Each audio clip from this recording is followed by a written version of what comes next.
जय हिंद friends. Today will reach up to the Harris theory. So friends, क्या होता है ना कि बहुत पहले हम लोग का ऐसा एक सोसाइटी में कंसेप्ट था कि जो हमारा आज का लैंड फॉर्म्स है या आज का जितना भी क्रिएचर है वो कम्प्लीटली पहले से ही ऐसा ही है।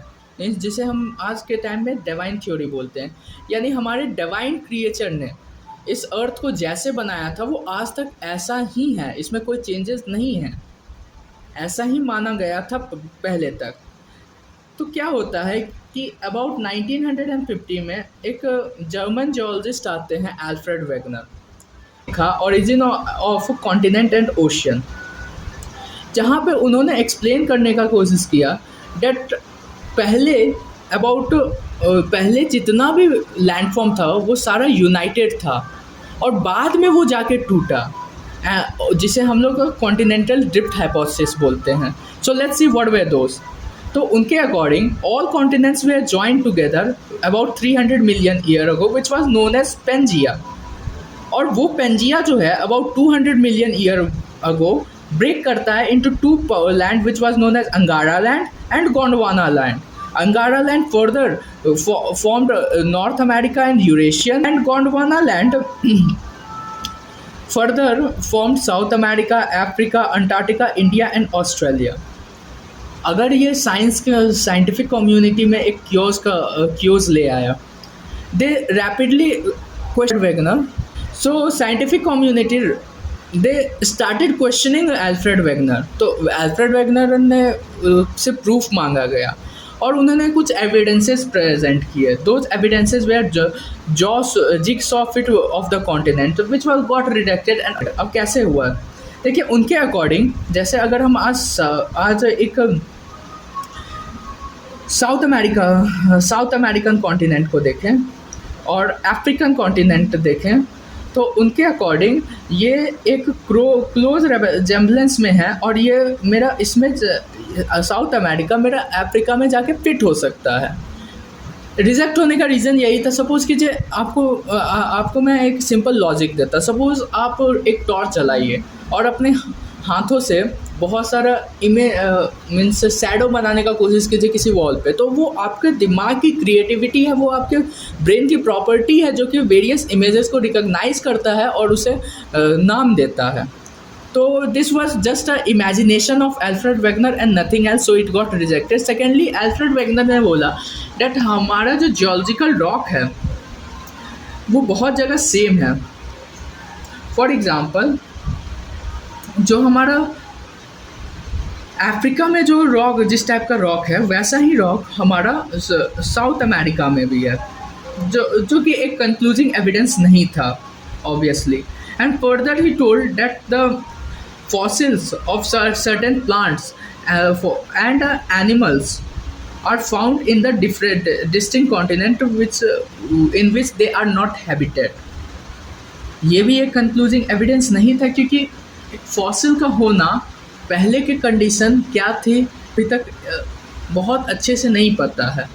तो हो सकता है कि पहले के टाइम वो कंडीशन उस एनिमल के लिए उस जगह पे फेवरेबल हो, इसलिए वो एनिमल उस जगह पे उस समय पाए जाते थे। बट धीरे धीरे जैसे जैसे वो कंडीशन डिक्लाइन करते गया या फिर वो जो है मेरा सारा एनिमल्स या प्लांट्स थे वो वहाँ से वैनिश हो गए।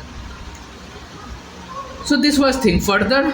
अब इनसे एक और क्वेश्चन पूछा गया दैट अगर ऐसा है तो आप मुझे ये बताइए कि कौन सा फोर्स है जो कि मेरा कॉन्टिनेंट को या फिर जो लैंडफॉर्म है उन्हें ब्रेक करेगा।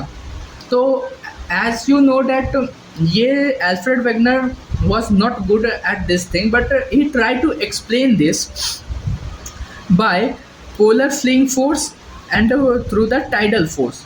According to the polar fling force, poles पे एक अर्थ के वो रोटेशन की वजह से जो सेंट्रीफ्यूगल फोर्स जनरेट होता है उसके वजह से पोल्स की तरफ हमारा एक फोर्स लग रहा है जो कि उस लैंड को ब्रेक करने के हमें हेल्प करता है। Second force was our tidal force, जो कि एक ईस्ट वेस्ट मूवमेंट के सन के वजह से हो रहा था कि सन जो होता है जो हमारा टाइडल फोर्स जनरेट करता है उसके वजह से मेरा ईस्ट और वेस्ट का लैंड का मूवमेंट हो रहा है। But as you know that tidal force इतना स्ट्रांग नहीं है कि हमारा ठीक है वो वाटर बॉडी को मूव लिफ्ट कर सकता है, बट वो लैंड को मूव करते इतना पावरफुल फोर्स एक टाइडल फोर्स नहीं है। And further this both theory got rejected and Wegener could not prove his hypothesis. अब एक चीज़ और इंटरेस्टिंग चीज़ हुई थी जब 1920s के टाइम पे 1920s में वेगनर मर गए थे एंड फिर फर्दर वर्ल्ड वॉर स्टार्ट हो गया। अब एक साइंटिस्ट और थे, उन्हीं के कंटेम्प्रेरी साइंटिस्ट हुए हु वाज आर्थर होम्स। अब आर्थर होम्स उस समय के कंटेम्प्रेरी साइंटिस्ट थे और उन्होंने एक हाइपोथेसिस दिया दैट जो हमारा मेंटल है, उस समय तक पता चल चुका था अबाउट मेंटल एंड उसके टेम्परेचर डिफरेंस के बारे में, दैट मेंटल ऊपर की साइड थोड़ा लेस हॉट है, नीचे की तरफ कोर की साइड में बहुत हॉट होता है मेंटल। तो इस वजह से जो होता है मेरा टेम्परेचर डिफरेंस क्रिएट हो रहा है। अब टेम्परेचर डिफरेंस है और यहाँ पे जो मेरा सॉलिड है वो मेरा थोड़ा डिफॉर्मेबल शेप में चला, थोड़ा डिफॉर्म कर जाता है और वो लिक्विड की तरफ अपना प्रॉपर्टी शो करने लगता है। तो क्या होता है, सिंस यहाँ पे बहुत हॉट है तो यहाँ पर हॉट चीज़ राइज करने की टेंडेंसी होती है। तो हॉट मेंटल जो होता है वो ऊपर की तरफ राइज करता है और ऊपर वाला मेंटल जो लेस हॉट है वो नीचे की तरफ हैवी होने की वजह से नीचे की तरफ टेंडेंसी रखता है और ये एक कन्वेक्शन करंट बनाता है। तो आर्थर होम्स का एक कंट्रीब्यूशन हो सकता था, एक मेजर सिग्निफिकेंस कंट्रीब्यूशन हो सकता था in order to support Alfred Wegener, but ऐसा हो नहीं पाया। और वर्ल्ड वॉर में 2 के बाद ये जितना भी कंट्रीब्यूशंस था वो फर्दर आगे नहीं बढ़ पाया, साइंटिफिक एडवांसमेंट नहीं हुआ। बट एक टाइम आया ड्यूरिंग द वर्ल्ड वॉर, एक साइंटिस्ट हुए हैरी हेस। इन्होंने क्या ऑब्जर्व किया दैट जो हमारा अटलांटिक ओशन है, जो साउथ अमेरिका और अफ्रीका के बीच में वाला जो पार्ट है अटलांटिक ओशन का, वहाँ पे कोस्ट के साइड से रॉक लिया कार्बन डेटिंग के हेल्प से। उन्होंने इस रॉक का एज डिटरमाइन किया and he was surprise to see that the age of the rock is about 130 million year ago. अब फ्रेंड्स आप देखिए, हमारा जो अगर हम सोलर सिस्टम में देखें तो earth is about 5 billion year ago. हमारा जो अर्थ है वो खुद 4.5 बिलियन ईयर अगो है। तो ऐसा एक्सपेक्टेशंस था कि जो यहाँ का जो सी बेड में जो रॉक होगा उसका भी एज होगा 130 मिलियन ईयर, सॉरी उसका भी एज होगा इन बिलियंस। बट हमें क्या मिलता है, उस रॉक का एज मिलता है 130 मिलियन ईयर अगो। कहाँ बिलियन कहाँ मिलियन, बहुत डिफरेंस है, इट्स अ ह्यूज डिफरेंस। तो उन्होंने और रिसर्च किया, वो और डेप्थ में गए। जब वो इस पॉइंट पे आए which is known as point, जो पॉइंट वाई से मैंने मार्क किया है, the age of the rock here was found to be about 90 million year ago. और शॉक हो गए दैट एटलीस्ट डेप्थ में तो और ज़्यादा होना चाहिए। और वो और अंदर गए समुद्र के और वो और ज़्यादा शॉक हो गए जब उन्हें ये पता चला कि बीच में अटलांटिक ओशन के बीच में जो रॉक है उसका एज मात्र 10 मिलियन ईयर अगो है। अब वो क्वेश्चन करने लगे, सोचने लगे कि ये कैसे हो सकता है। तब उन्होंने अपना एक हाइपोथेसिस दिया which is known as sea floor spreading hypothesis. According to him, suppose कीजिए दैट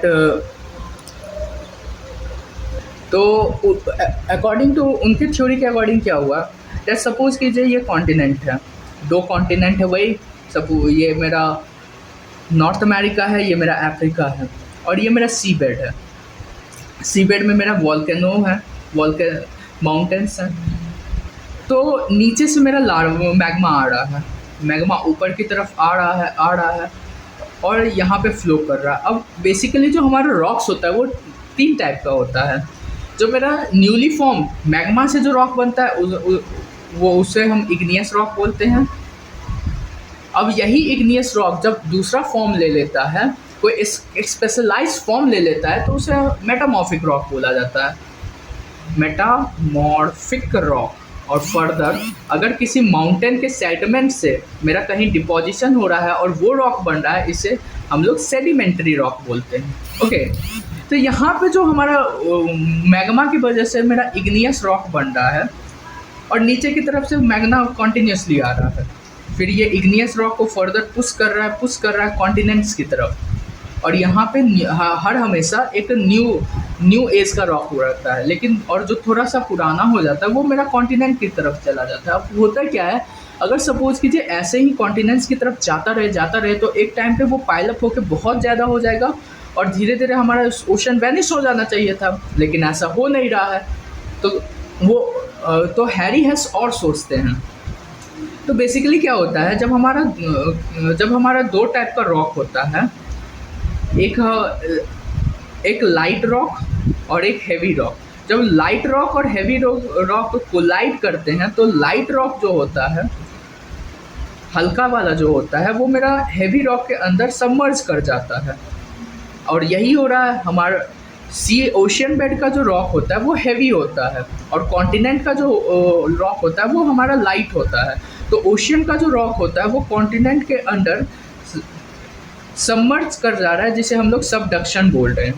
अब सबमर्ज कर जा रहा है, वो नीचे जा रहा है, और नीचे में टेम्परेचर अर्थ का ज़्यादा है तो वो वहाँ पे मेल्ट कर रहा है। अब आप यहाँ पे देखिए, यहाँ पे पहले मैग्मा था, मैग्मा ऊपर चला गया तो ये स्पेस हमारा खाली हो चुका है, स्पेस खाली हो चुका है, और यहाँ पे मेरा एक्स्ट्रा रॉक आ रहा है जो कि मेल्टेड स्टेट में है। तो क्या हो रहा है, प्रेशर डिफरेंस की वजह से मेरा मेल्टेड रॉक जो है वो मेरा वैक्यूम को जो मेरा यहाँ पे खाली जगह बन चुका है उसको भरने के लिए वो इस डायरेक्शन में मूव करता है और वापस से वही प्रोसेस रिपीट हो रहा है। ये हैरी हेस ने ऐसा एक प्रपोजल दिया, हाइपोथेसिस दिया। और एक इंटरेस्टिंग बात थी कि उन्होंने हाइपोथेसिस को पब्लिश नहीं करवाया, उन्होंने ये ऐसे पोएट्री के माध्यम से पूरे वर्ल्ड को दिया। और यही था कि उनके कंटेम्प्रेरी साइंटिस्ट ने उन्हें आर्थर होम्स और एल्फ्रेड वेगनर के हाइपोथेसिस दे के सपोर्ट किया था, उनका हाइपोथेसिस, एंड फर्दर हमारा प्लेट टेक्टोनिक थ्योरी डेवलप किया था। This was all from my side. Thank you and have a wonderful day ahead.